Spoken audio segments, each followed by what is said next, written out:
Welcome into another episode of 360 Sports. The weekend is just about to be upon us, and we're here to discuss all what's going on in the sports world. I'm Owen Klein, your host. I'm joined alongside by Isabella Sposato, Isabel Nigrini, and Owen Daszko. And this weekend on Saturday, the Los Angeles Dodgers defeated the Toronto Blue Jays in one of the best World Series of all time. The best of 7 series featured several thrilling games, including the deciding Game 7 on Saturday, which went 11 innings. So, was this the greatest World Series of all time?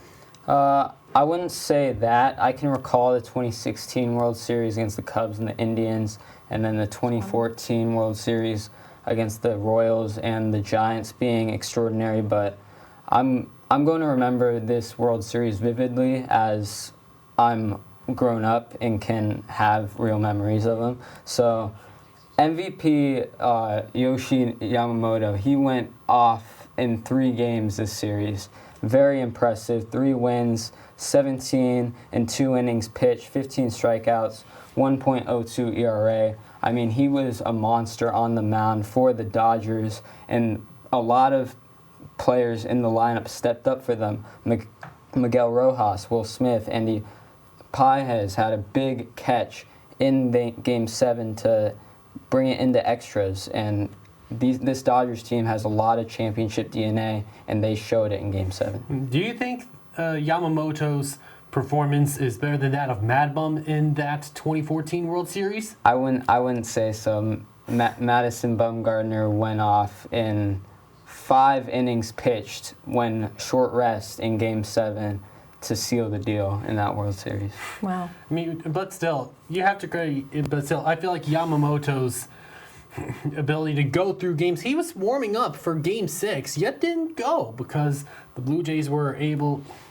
The Dodgers were able to get that game and get it back to a Game 7. But you talk about the guys in the lineup. Miguel Rojas, the tying home run in the 9th. Will Smith, the go-ahead homer in the 11th. It's a big reason why these Dodgers have the championship DNA that you mentioned, Owen. And how can you stop these Dodgers? Isabel? I'm just going to get straight to the point. No, this is not the greatest World Series of all time. I can name 5 that are probably better, and on line 5.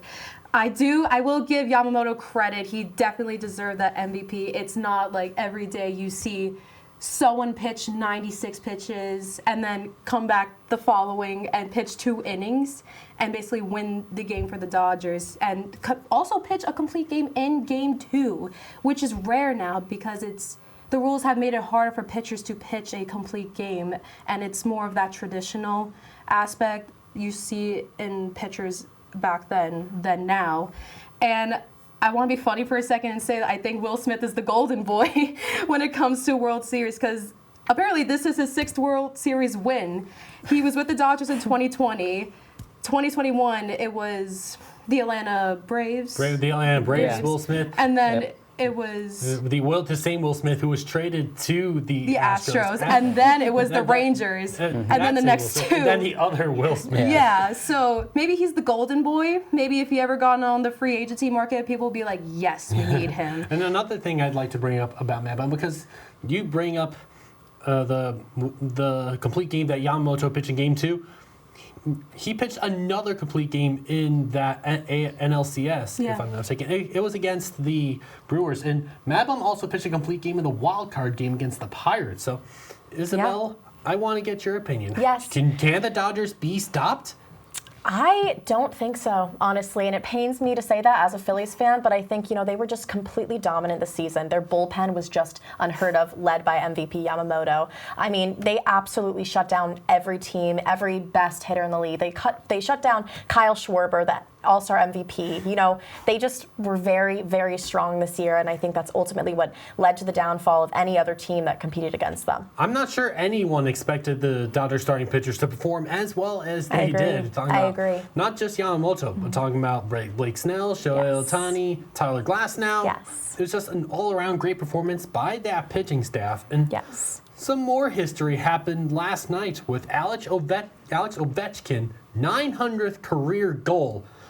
And do you think this changes the GOAT debate at all between him and Wayne Gretzky? No, Nope. no, Absolutely not. I'm Wayne glad we can all agree. Yeah. Wayne Gretzky has 936 points ahead of anyone else in NHL history. Now we can debate Sidney Crosby and Ovechkin because they were in their rookie years were the Yes. same, and they've had similar careers. But Sidney Crosby 3 Stanley Cups, Ovechkin 1. Ovechkin does have the goal record, but Sidney Crosby has more points than him in less games. So it's Crosby for me all the way. Ovechkin is nearing all-time top. You can talk about top 10, but I wouldn't say he's near the GOAT debate at all. Before I get into why Sidney Crosby is better, I do want to say that you could say that Alex Ovechkin is the greatest scorer of all time. He beat Wayne Gretzky's record already, and now he's at 9,000 goals, but he doesn't beat Wayne Gretzky as the greatest hockey player of all time. And going back to Wayne Gretzky's career, he was in that Oilers dynasty, which that whole 1980s action, everyone's in the Hall of Fame now or going to be in the Hall of Fame soon. And they had 4 two-peats back in 1984, 1984, 85, 87, 88. One more in 1990. That is 5 Stanley Cup championships under Wayne Gretzky. And I think this is the greatest dynasty of all time. You can argue, but it's a fact, honestly. And if you're going to compare that to one Stanley Cup with Ovechkin in the 25 years he's played with the Capitals, not the greatest hockey player of all time. But when we get to the question of can he beat Sidney Crosby's legacy, I don't think so. I've read this, and I think it summed it up perfectly what I was trying to say. Sidney Crosby's legacy is defined by his team's success, winning 3 Stanley Cups and 2 Olympic gold medals, while Alex Ovechkin's is centered on individual dominance, particularly as the greatest goal scorer of all time. Crosby is often seen more as a complete tactical player, whereas Ovechkin's career is defined by his exceptional physical play and goal-scoring prowess, leading him to win the most goal-scoring trophies in the league. And he's 40 years old. I give him props that he can still achieve such success, but Sidney Crosby has built, I feel like, more of a legacy in like the same timeline they came up together than Alex Ovechkin has.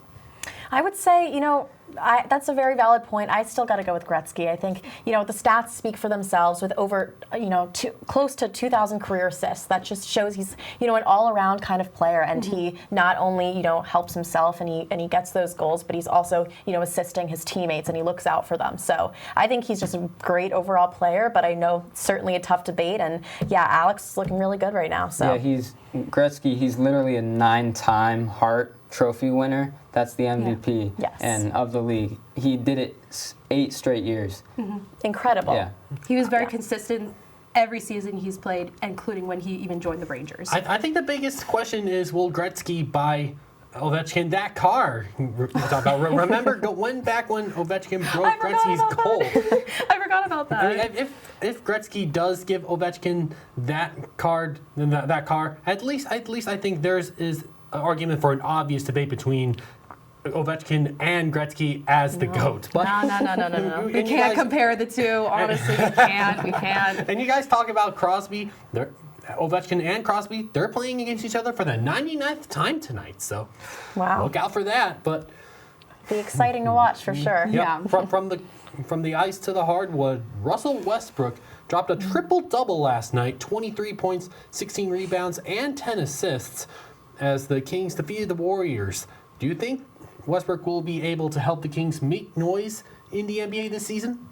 Yeah, he's having a great start to the season. He's given the team a spark, even though the record's not too great, 3-5 right now. He is averaging a career high in three-point percentage at 43.2% to start out this season, 15 points per game. Last night he passed Jason Kidd for most rebounds by a guard in NBA history. So he's given this team a spark. You can see he can get a triple-double every now and then, but this Kings team is not a contender whatsoever. I don't think they're a team full of vets that are basically having fun out there, and they escaped with a win last night against the Warriors, who were very depleted when their stars were on rest. I don't think this Kings team's going anywhere anytime soon. And the Western Conference overall is just loaded. And also, Westbrook turns 37 years old on Wednesday, so early happy birthday, Russell.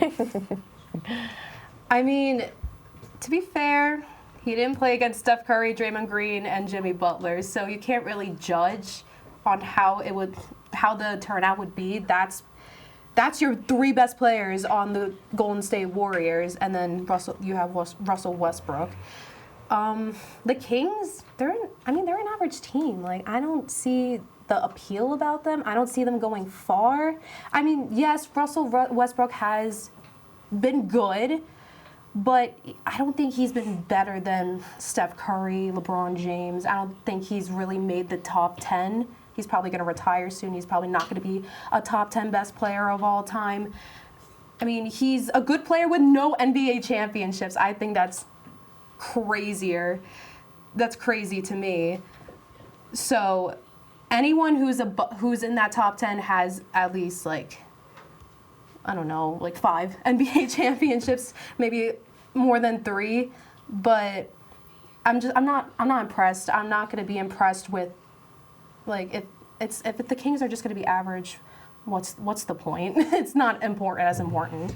Yeah, Isabel? I would agree with you. You know, there's 5 guys on that court, and you're missing the majority of them, 3 of them. I think your star players, that's huge. That's the majority of your team. And the fact that, you know, the Warriors were missing all of them, Steph Curry, Jimmy Butler, you know, you're just not going to be as dominant. So, of course, he had a great game against, you know, pretty mediocre team. You have a lot of their backups. So I definitely agree, you know, props to him for getting all those great stats. But I don't know. I just don't see any crazy season for the Kings this year. Mm-hmm. So I'd like to go back upstairs and to the front office where MLB free agency will officially be underway today. It got started at 5 p.m. and with some players such as Cody Bellinger, Pete Alonso, Kyle Schwarber hitting the market.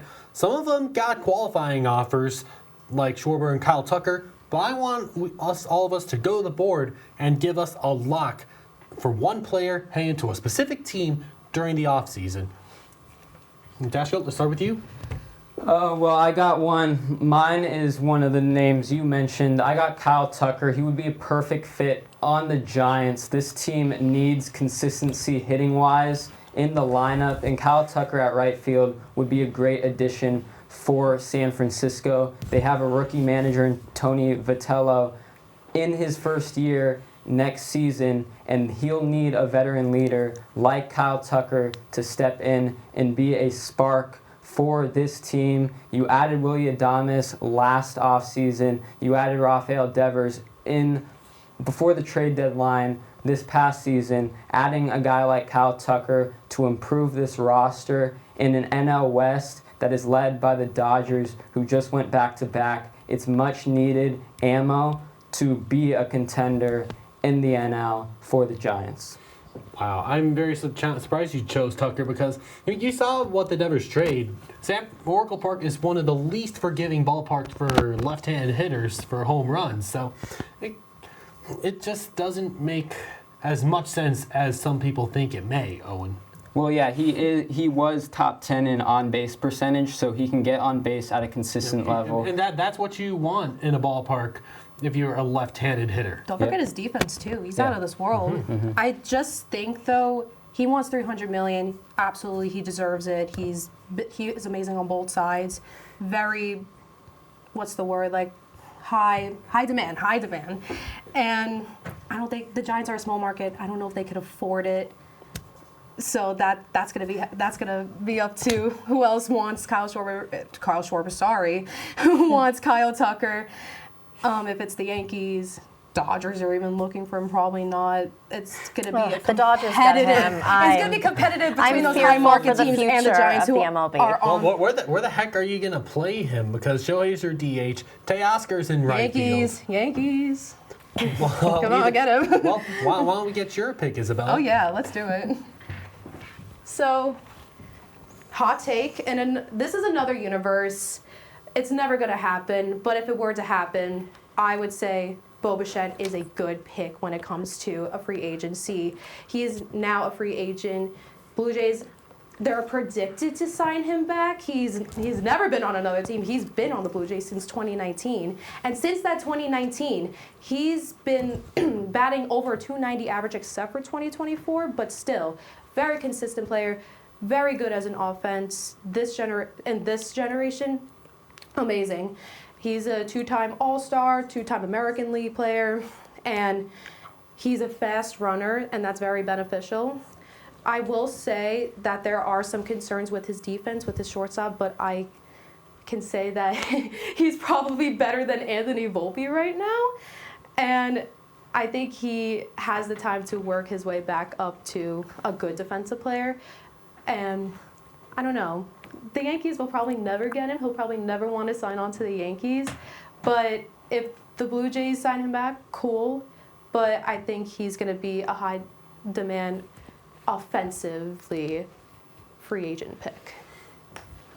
The first thing that came to mind was when you made that pick, Isabel, is where are you going to play him? And second base seems like the best spot for him because Yeah, you he did mentioned play a little bit you with mentioned his second base. defense a bit of a concern. Yeah. He did play some second when he came back out from his injury Yeah, for the Blue Jays he in wasn't that bad. postseason. And Chisholm's at third, Volpe at shortstop. I know the Yankee fans, they want Volpe yeeted into the Hudson River after every error he makes. And apparently he had a broken shoulder. Why would you play with a broken shoulder? I did forget to mention that it has the fastest hits to 500 in franchise history. Oh, wow. That's a big success for him. And had his highest 102 RBI season in 2021. And forgot to mention the comeback he made to Game 7 of the World Series with the 3-run home run from a knee injury. Huge. That's rare. Usually players with a knee injury or any serious injury of that sort can't really play to their peak as he could, apparently. Besides Stanton, I will say. I gotta admit, when I saw Bichette hit that 3-run homer, I thought that was it. I thought I think we all Blue Jay did. pitching would be able to hold it down, but nope, was they the clawed their first way thing. back into the game. Yeah. Well, Isabel, let's Yes, see yours. very excited. So for my pick, I know I'm a little biased as a Phillies fan, but I would pick that the Phillies re-sign Kyle Schwarber. I think he's a huge asset to the team overall. You know, he's just an exceptional hitter. Like I said previously, he was chosen as the 2025 All-Star MVP of the All-Star Game, which is just incredible. You know, he had 56 home runs in his season this year. He had 145 hits. He's just a massive presence. You know, not only is he a big guy, but you just feel the presence when he steps up to the plate. So I think he's a huge asset to the team's overall hitting. Did he struggle, you know, in the postseason? Absolutely he did. But like we previously mentioned, when you are up against some of the amazing Dodgers bullpen, of course anyone, it's inevitable, is going to struggle. So I think Kyle Schwarber needs to be re-signed ASAP by the Phils. He's a great asset and just overall a great guy and a great addition to our team. Well, Wouldn't be I mean, surprised wouldn't be if surprised, he- but the Phillies have plenty of other free agents on there. You're It's right. like Ranger Suarez, You're right. JT Real Muto. Yes. All You their feel best players are free You have agents. to solidify Scary. that backstop position because Yeah. Marshawn, he's not a long-term. I agree. It's going to be tough for sure. I'm really hoping that we can afford to sign both JT and Kyle, as they are my favorite players, and I think they're exceptional. You know, JT is the best catcher in the league, but we'll just have to see. Yeah. Well, so time for my pick, and I'm going to go a bit off kilter here because this isn't going to be a free agent signing. It's going to be a trade prediction, as I have Tarek Skubal going from the Detroit Tigers to the New York Mets. And the Tigers and the pitcher Skubal, the AL Cy Young winner, these two sides are very far apart in terms of contract negotiations. And the Mets have a plethora of high-level prospects. And your patchwork veteran arms, New York, that was one of the main reasons why you failed to make the playoffs. No real ace other than really Kodai Senga, but before he got injured. And you have Nolan McClain, who is probably the best of the group down the stretch. You have Jonah Tong, who arguably has the most potential out of the three guys, McClain, Tong, and Brandon Sproat. And you also have a good amount of position player guys like Jet Williams, Carson Benj. We'll see if David Stearns and company do decide to push for Skubal, but I think the Mets are well suited to do that, and an ace could finally help them make that payroll playoff worthy. and maybe even World Series worthy. I don't think the Mets could afford him. They spent all their money on Juan Soto, and look where that got them. Might be a little bit broke for Tarek right now. It could be a 1 year rental. I mean, I was gonna say. Watch it not even be worth that 1 year if it would hypothetically ever happen. Oh well, Mets fans have to grasp at straws. You know what I mean? Are you a Mets fan? I'm glad you guys have your I could hopes tell. up. I mean, wherever he goes, he's going to be a high He'll be good. impact player. Exactly, yeah. Well, of course, you have teams like the Cubs and the Red Sox who also could be on him due to their prospect hauls. Yeah, But true. speaking of moving players, gotta talk about the NFL trade deadline. This one, I was surprised at how many blockbuster deals that there were. I'm surprised. I bet you guys and girls are too. And Oh, absolutely. we have to start with the trade with the New York Jets. They made two of them. The first, cornerback Sauce Gardner to the Colts Yeah. for 2 first-round picks, Yeah. most notably. Yeah, it's Wow. a hefty price for the Colts, but they're looking to win now. They're 7-2. They don't want that loss to the Steelers to haunt them in the long run. They're adding a high-impact player who's been graded one of the best corners in the league the past few seasons. And the Colts, they struggled with their secondary to start off this season. That's their biggest weakness on the defensive side. And adding a guy like Sauce is a big upgrade. I would agree with that. Sorry. Yeah, it's all right. I would agree with that. You know, the Colts, I think, could be a Super Bowl, potentially a Super Bowl winning team. But that loss to the Steelers, 27-20, I mean, it was relatively close, but like 6 turnovers against Daniel Jones, including that huge strip sack from TJ Watt. You know, they need some help on both sides of the ball, I think. And that was a pretty embarrassing loss. I don't think the Steelers are by any means an exceptional team this year. No, not at all. Yeah, so I think that was good, definitely, awakening for the Colts organization. It just felt like one of those games that in which Indianapolis was due for a loss. And I agree. Before the Steelers had their first 17-point lead, they only outgained the Colts by 20 yards. And quick question: why do you have Braden Smith one-on-one with T.J. Watt? That's not going to be a recipe Not for a good success. idea at And all.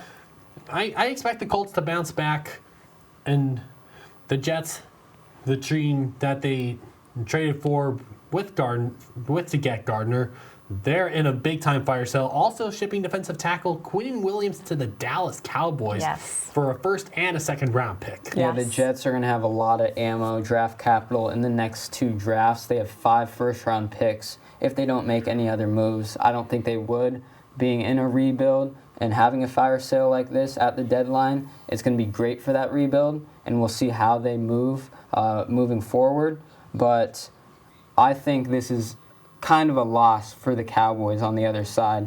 You're 3-5-1, and you're making a kind of win-now move for a high-impact player. I get it, Quinnen Williams is in the prime of his career and has quite a bit more time left for him to be that high-impact player, former All-Pro, but you're not in a position to make a trade like that, especially when you're basically giving up a first-round pick.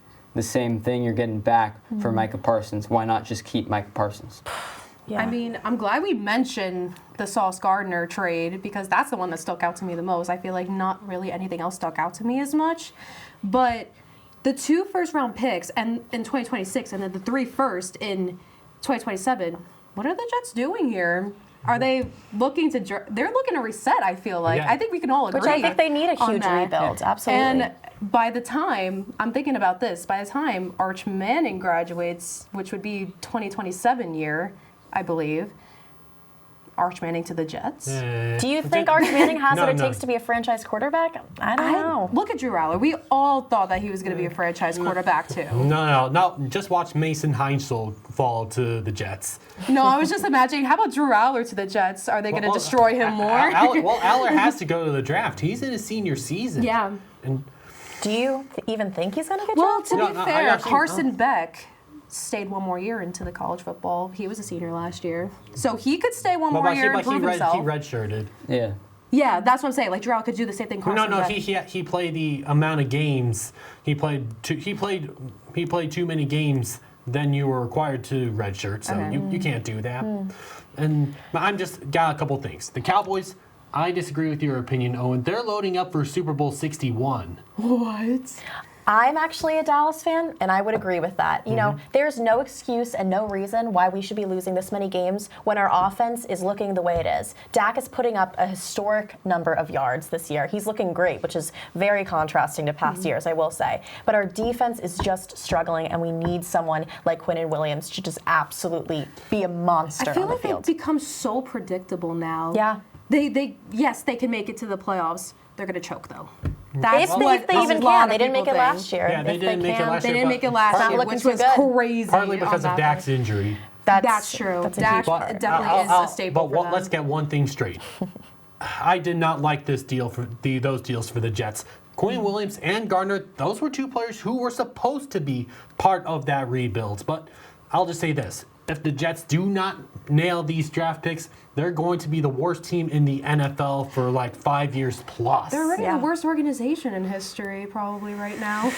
Yeah, Look I at their agree with you, track Owen. record and look at the season. They only won their first game, week 8? Ay, That's probably ay, why they ay. traded. They didn't think anything was going on. That's why they traded their defenseman. Well, why don't we focus what's happening on the field right now? We got to rapid fire some picks for some games that are going to be happening starting tonight with the Las Vegas Raiders taking on the Denver Broncos on Thursday Night Football. Orange Crush for Denver, and it just smells like a game where that type of defense is going to resurface. Yeah, I think the Broncos defense should dominate in this game. This is not a good matchup for Geno Smith, who had a kind of bounce back game. He had a pretty good game last week. 3 touchdowns, I'm pretty sure. But I'm just looking for consistency on the other side out of Bo Nix. He hasn't been as consistent as he needs to be to lead this team. I know they're 7-2, but that's mainly due to their defense. And if they want to be a true contender in this NFL season, they need to have their quarterback step up in the biggest of moments. He was sub 50% completion percentage last week, and that's just not acceptable when you're squeaking out these wins. I mean, the Broncos have been pretty dominant this season, in my opinion, because of their defense. That has really helped them a lot. The Raiders, surprising sometimes because they almost won last week, and they're usually not like a winning franchise, at least in the last 20 years maybe. We could go crazy with that. But, I mean, I feel like there's no surprise here. The Broncos are going to win. I agree. I think Bo Nix just has grit. And that's a huge difference. You've seen that in these massive comeback wins. No one was expecting the Broncos, the Denver Broncos. Who's heard of them in a long time? Russell Wilson. To beat Super Bowl winning team, the Philadelphia Eagles, and they came back and they won that game. You've seen that throughout the season. I think Bo Nix has what it takes as a leader, as a quarterback. I might actually disagree with you, Owen. I think, obviously his consistency has been struggling, but I think this will be a really good test for him, and I think he'll be very successful tonight. Look what Bo Nix did to the Giants. Well, That hurt. Well, I'll just say this. If this Raiders offensive line, if you take away Colton Miller, it might be the worst offensive line in the history of the NFL. So Smith's going to be pummeled back there in the pocket. The Raiders may even be shut out if the Broncos can keep Brock Bowers in check and maybe Ashton Genty. But I was going to say, Ashton Genty probably watch out for in also, case. I got one more thing to say. The Broncos, they may not take this game very seriously because they have the Chiefs next week. That's the only concern that I have with this team. Well, why don't we go back to the NBA? It's the Clippers and the Suns tonight. LA will be without Kawhi Leonard and James Harden. I think that's going to be big. I got the Suns in this one. Devin Booker is healthy. He's having a career start. 31 points, 7 assists, career percentage splits from the field. And the Suns are 3-1 at home, and I think it continues with a depleted Clippers team. The Clippers made it to the playoffs last year. I'm not a fan of them, obviously, but I feel like they can go hard and stun the Suns. They're pretty much at the same record overall right now, but I don't know. This one's really hard. I feel like the Suns might take it, but I think it'll be a close game. Don't sweat it, Isabel. Isabel? I agree, Owen. I think Devin Booker just being healthy, for the first time in forever, it feels like that's huge. You have your star player, and I think he's going to carry them to a win over the Clippers. Yep. And on hockey, the NHL, it's a matchup at the top of the Eastern Conference with the Canadiens and the Devils. Yeah, And Montreal searching for their first Atlantic Division title since the 2009-10 season. Yeah, the Canadians are looking to bounce back after a disappointing shootout loss to the Flyers. They're 5-2 on the road so far this season, and on the other side, the Devils are 5-0 at home, but they've lost 3 out of the last 4 matches for that team. And that's big, and I think the stars on the Canadians will thrive in this matchup. You got Suzuki, you got Hudson, Demidov. I think they're going to step up and lead this Canadians team to victory. I mean, this one was a tough one too because given their track record, they've never been like the greatest in the last maybe 10 years. But I think on the track record right now, the Devils are this season. They could take this. The Canadians don't really stick out to me as much. I mean, I hate saying it, the Devils could win. I'm a Rangers fan. There's a bias. Oh, I hate the Devils. But I think they've been getting better the last couple of years. And they've been, I think, in the last couple of years have been going through seasons where they get more wins early on and then lose a little bit in the middle and then maybe bring it up a little bit back in the end. So that could happen again this season. So I'm going to go with Devils on this one. I also am going to go with Devils. I think that 5-0 at home advantage, that is massive. That energy, you can feel it in the rink. It's just, it's like none other. In my opinion, I think, hockey energy is just a completely different kind of energy in every... Especially in Jersey. I was gonna make that when I made my point. Yes. Home ice advantage. That is so massive in hockey. And it's going to be a big weekend for sports. So stay tuned for all your favorite matchups and stay tuned for another week of 360 Sports next week. For Isabella Sposato, Isabel Nigrini, and Owen Daszko, I'm Owen Klein. Thank you for everyone who makes this show possible here at 360 Sports. And thank you, most importantly, for tuning in. And we will see you next week.